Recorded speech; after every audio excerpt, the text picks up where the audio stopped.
quelles sont les raisons pour lesquelles toi et tes amis, tes camarades sont dans la rue aujourd'hui?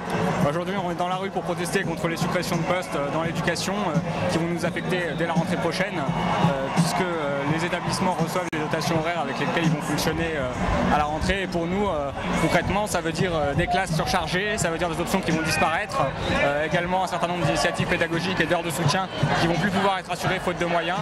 Donc c'est quelque chose qui nous va nous toucher très concrètement et très rapidement. Et c'est pour ça qu'on se mobilise aujourd'hui. Est-ce qu'il y a aussi une solidarité avec vos professeurs qui eux aussi auront trop de travail? Oui, bien sûr, c'est aussi un mouvement qui est unitaire de toute façon avec les professeurs et les parents d'élèves qui se construit localement depuis plusieurs semaines. Et aujourd'hui, on est en train de franchir un cap et d'atteindre une dimension nationale à ce mouvement-là. Vous pensez pouvoir être entendu par le gouvernement? En tout cas, nous, on est déterminés à continuer jusqu'à ce qu'on le soit. Xavier Darcos va pouvoir continuer très longtemps à nous dire que les suppressions de postes n'auront aucune conséquence et qu'il ne reviendra pas dessus, parce que face à une mobilisation lycéenne qui s'amplifie, ce serait irresponsable. Pour l'instant, ils semblent fermés à toute négociation. Pour l'instant, oui, mais je ne pense pas que c'est une position qui va pouvoir tenir très longtemps, puisqu'on a de plus en plus de lycéens qui sont dans la rue. On a également des professeurs et des parents d'élèves qui nous soutiennent, avec lesquels on va rechercher une convergence. Donc je ne pense pas que Xavier Darcos va pouvoir rester sur cette ligne-là pendant très longtemps.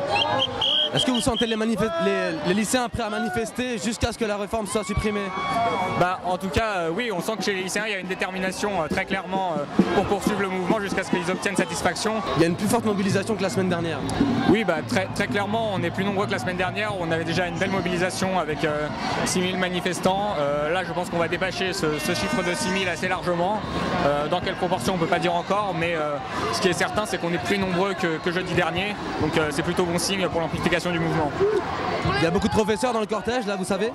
Là, c'est essentiellement un cortège lycéen. On avait des professeurs jeudi. Aujourd'hui, on en a quelques-uns qui nous soutiennent. Mais c'est un mouvement qui est lycéen et c'est un cortège qui est très majoritairement lycéen.